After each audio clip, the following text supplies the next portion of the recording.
মানুষের হাত এবং পা অতিমাত্রায় ঠান্ডা হয়ে যাওয়াকে রায়নাউড সিনড্রোম বলা হয়, যার ফলে পায়ে ভালোভাবে রক্ত পৌঁছাতে পারে না। এতে করে হাত এবং পায়ে অসাড়তা তৈরি হয়। শীতের রাতে পায়ে মোজা পরলে এই সিনড্রোমের উপসর্গ কমে। পা উষ্ণ থাকে মোজা পরে ঘুমালে, ফলে রক্ত সঞ্চালন ভালোভাবে হয়। এর ফলে শরীরে রক্ত প্রবাহ আর অক্সিজেন প্রয়োজন মতো নির্দিষ্ট থাকে এবং হার্ট, ফুসফুস ও পেশি তাদের সর্বোত্তম ক্ষমতাকে কাজে লাগাতে পারে। নারীদের মেনোপজের সময় রাতে হট ফ্লাশ দেখা দিলে, অর্থাৎ আকস্মিকভাবে শরীরের তাপমাত্রা দ্রুত বৃদ্ধি, শরীর গরম এবং ঘাম অনুভূত হয়। মোজা পরে থাকলে পায়ের অংশ উষ্ণ থাকে, যা শরীরের তাপমাত্রা নিয়ন্ত্রণে সহায়তা করে।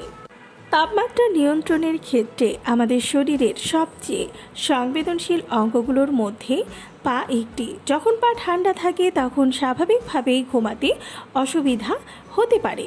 দক্ষিণ কোরিয়ায় 6 জন পুরুষ নিয়ে একটা গবেষণায় দেখা গেছে, মোজা পরা পুরুষেরা 32 মিনিট বেশি এবং মোজা ছাড়া ব্যক্তিদের তুলনায় 7.5 মিনিট পূর্বে দ্রুত ঘুমিয়ে পড়েছিল। মোজা পরে ঘুমালে পা উষ্ণতা পায়, যা দ্রুত ঘুমিয়ে পড়তে এবং দীর্ঘক্ষণ ঘুমাতে সাহায্য করে। তবে এর কিছু ক্ষতিকর দিকও রয়েছে। মোজা পরে ঘুমালে শরীরের রক্ত সঞ্চালন ভালোভাবে যেমন হয়, তেমনি মোজা বেশি টাইট হলে রক্ত সঞ্চালন কমে যেতে পারে। মোজা যদি বাতাস চলাচলের উপযোগী না হয়, তাহলে তাপকে শরীর থেকে বের হতে বাধা দেয় এবং শরীর অতিরিক্ত গরম হয়ে যেতে পারে। তাছাড়াও মোজা যদি পরিষ্কার না হয়, তাহলে পায়ে বিভিন্ন সংক্রমণের ঝুঁকিও বেড়ে যাবে। শীতে শিশুরাও মোজা পরে ঘুমাতে পারে, তবে নরম প্রাকৃতিক বাতাস চলাচল করতে পারার মতো উপাদান যেমন তুলার ঢিলে ঢালা মোজা দিতে হবে। টাইট ইলাস্টিক টপ সহ মোজা এড়িয়ে চলাই ভালো, যেহেতু এটা শিশুর শরীরের রক্ত প্রবাহকে সীমাবদ্ধ করতে পারে।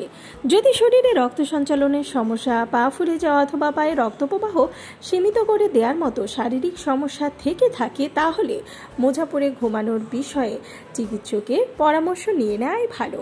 আশা করি বুঝতে পেরেছেন। ভিডিওটি ভালো লাগলে চ্যানেলটিকে সাবস্ক্রাইব করুন আর পাশে থাকা বেল আইকনে ক্লিক করে দিন, তাহলে পরবর্তী ভিডিও আপলোড করার সাথে সাথেই আপনার কাছে পৌঁছে যাবে।